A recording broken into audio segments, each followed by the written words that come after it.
ఈ రోజే డౌన్లోడ్ చేయండి. మీ ఫేవరెట్ షోస్ చూడండి. ఇప్పుడు కూడా నీవేమీ చేయలేవు బాలిక. ఇక మనము బయలుదేరదము.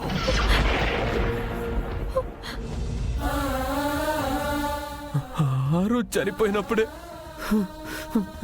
నా ఆనందం పోయింది. బాగి కడుపున పుట్టిన ఆరు మళ్ళీ తిరిగి వస్తుంది అనుకున్నాను.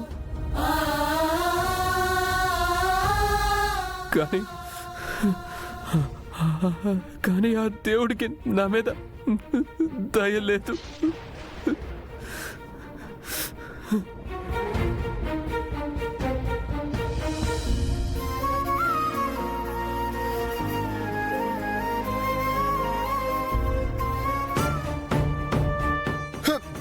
నిజంగా ఇది అన్యాయం బాబు.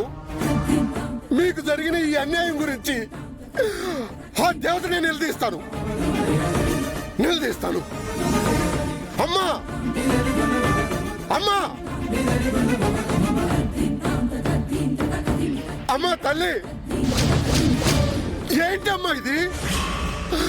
ఆడదానివి, అమ్మల కన్నా అమ్మవి, సాటి ఆడదానికి ఇంత అన్యాయం చేస్తావా?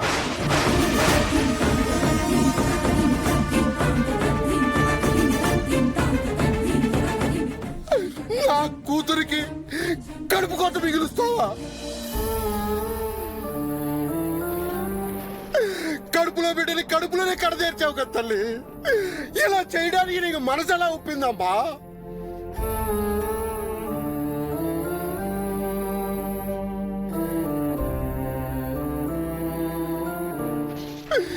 నా పెద్ద కూతురు అరుంధతి ఏం అన్యాయం చేసింది తల్లి? పుట్టగానే తను అనాథం చేశావు.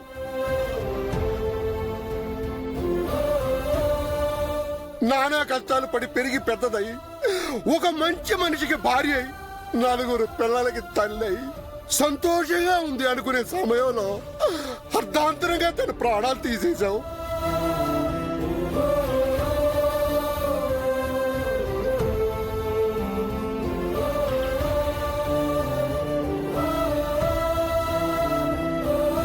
నా పెద్ద కూతురు అరుంధతికి ఏ అచ్చటా ముచ్చటా తీర్చలేకపోయాను. కనీసం నా చిన్న కూతురు బాగి కన్నా అన్నీ చేసి ఆ లోటు తీర్చుకుందాం అనుకున్నాను. మా అల్లుడు గారు ఎంత వారించినా వినకుండా పట్టుబట్టి అందరినీ ఊరికి తీసుకొచ్చాను. సంతృప్తిగా సీమంతం జరిపించాను తల్లి.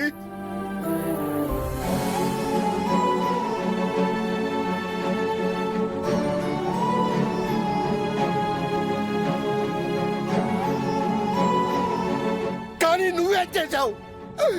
గ్రామదేవతవి పులిమేరలో కొలువై ఉండి కంటికి రెప్పలా కాపాడాల్సింది పోయి నీ సన్నిధిలో ఇంత ఘోరమేంటమ్మా?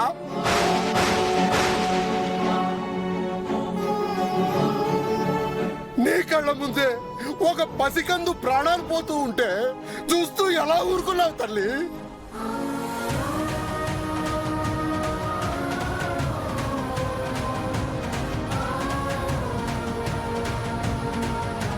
బయలుదేరదమా బాలిక. సమయం ఆసన్నమగుచున్నది. ఈ అంతులేని విషాదమును నీవెంతసేపు వీక్షించినను ఇంతియే.